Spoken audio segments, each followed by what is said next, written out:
few outlets. Can you just talk a bit about the challenges you expect to see facing the US tomorrow? I think the challenges are, I think, quite obvious. You know, we're up against, I think, a very good team that have got good experience, have a very good ranking, and of course are playing at home. We have watched a lot of games. We watched the recent game against Germany, and I think particularly maybe two halves.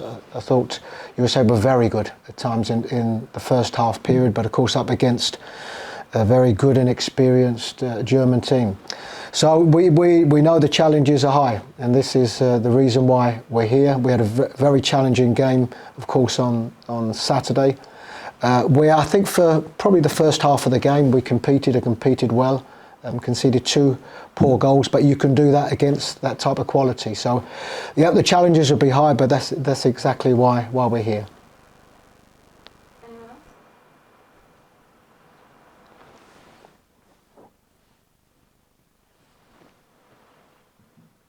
Hi Chris, Dello with Undrafted. I wanted to find out from you your thoughts on MLS as a league now, and the Ghanaian players that play within the league. What are your thoughts in regards to scouting those players and eventually bringing them into the Ghanaian fold? Okay, well, I think and generally the quality of the league, it's normally determined by the amount of coverage that it gets, and the league certainly gets a lot of coverage. For somebody that's based in Europe, you know, there might have been times in the past where we didn't hear too much about the results, the players, the teams, but we do now, and I think that's a consequence of a lot of the players that are playing here. Of course, there's one superstar that happens to be playing here at the moment that I think has raised the profile even more so. I can see in the future, I think I can see more Ghanaian players playing here, I think, in the future, if I'm looking at the way that the league's going. I am made aware, and I scout as much as I can. You know, I always have to get the balance between getting stability in the squads that I have, but also scouting new players. And I would have to say there's probably not you know, a week or a few weeks that goes past that a new player that's eligible to play for Ghana is not brought to my attention. So it's not easy. It's not easy watching the volume of players that are available, but we do the best that we can. And of course, we are aware of the players that are playing here. What mistake made against Mexico should not be made tomorrow against USA? I think probably two points. We were relatively happy with the first half performance, but I think when you're playing against a very good Mexican team in their own stadium as such, because that's what it felt, and on a surface that they know well, when they raised their game, which they did in the second half, they raised the intensity of their game, we had to match that.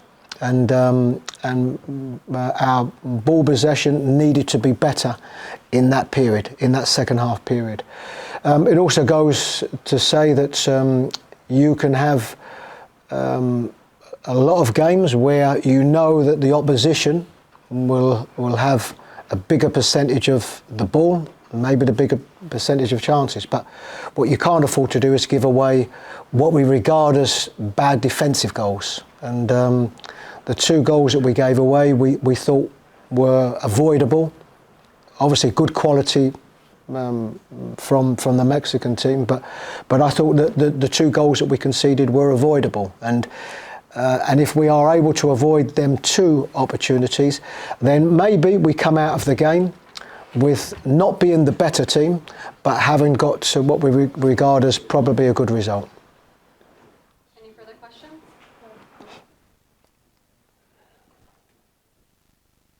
Hi, Chris. Good. Melissa from TNT. Good, how are you? You just spoke about the defensive part of things, but offensively, there were, in 90 minutes, not many opportunities on net. Mm. Can you explain a little bit offensively what you would like to do tomorrow? Very simple. To if I'm looking at the proportion of the game, and of course the game is always judged and gauged on in possession and out of possession, and I thought, particularly in the first half period, our work out of possession was good. I thought we built well from the back in that first half period, and we had some opportunities, particularly early in the game. Joseph Pansel threw on that right-hand side on 2 occasions early in the game. But to have opportunities, it means you need to penetrate a team. And generally, there's 2 ways to penetrate, and that's working through the thirds or runs behind. And they're the 2 areas that we certainly will need to do better to make sure that we are in a game with the amount of opportunities that allow us to win football matches. And I think against Mexico, I said, even though a first half performance was a decent performance, over the 90 minutes we were not a big enough threat on their goal, and that's what has to change. Do we have any further questions? Hello, Chris. Good. Bright can come for broadcasting network. Ghana. My question has to do with Inaki Williams. He seems to do so well when he plays for his club, but he's yet to score for Ghana. And he seems to be struggling a bit. Is it an issue of service to the player, or he's being played out of position? Have you tried to identify why he's not doing as well as he does for his club when it comes to the national team? Yeah, I mean, this is, I think with all the players that we have, what we have with all of the players are a short period of time, so if I answer the question in 2 ways. At club level, he plays in 2 positions, but generally he is a number 9. He's a centre forward. At this moment in time, and for a good part of this season, he's been playing on the right-hand side in a 3. As regards the goals he scores and his performances, is because what he's able to do at club level is he's able to have day-to-day contact, day-to-day training, and a way of playing that obviously suits the team, and he's part of that team. I think what we can't do is we can't fault the work rate that he puts in. He is a player that's prepared to run behind. We just need to get them formulas right, where we're able to provide him with a service, and a service can come 2 ways. It can come from the wide areas, or it can come from runs over the top. And I think probably over a period of time, we haven't been able to provide him with that type of service. Some of that is sporadic. There are games where we've had good possession in the middle of the park and looked for runners, but probably overall, as I said, we need to find the right formulas to create chances for him. And up until this moment, we haven't been able to do that. We have time for 2 more questions. Take them in the back. Chris, good to see you. My name is Ohene. It's the same that Chris are responsible for the performance, not the results.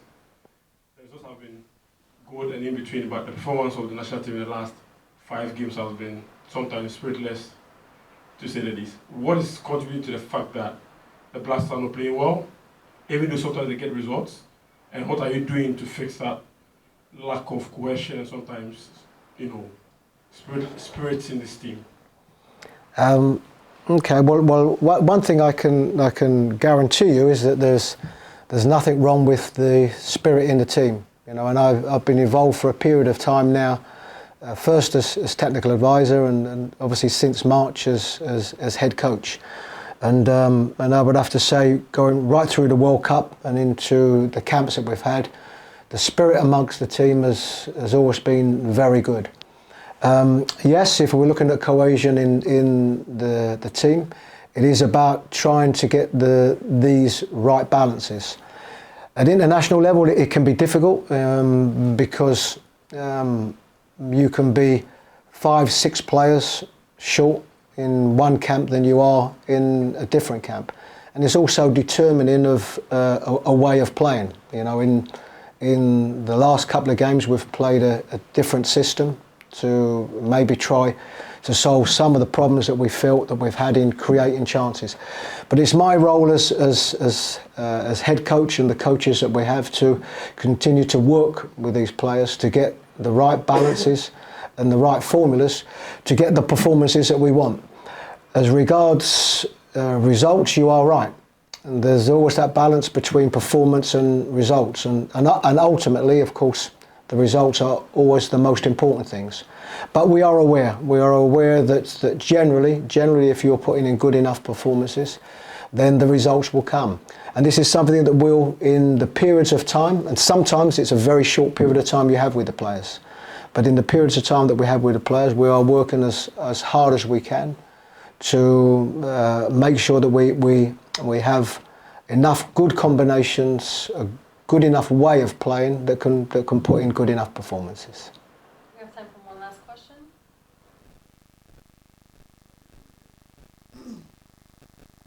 Well, I already Coach, a lot of Ghanaians are very expectant. I'm sure you see, you've seen it when you play hockey. You want to see their team score goals.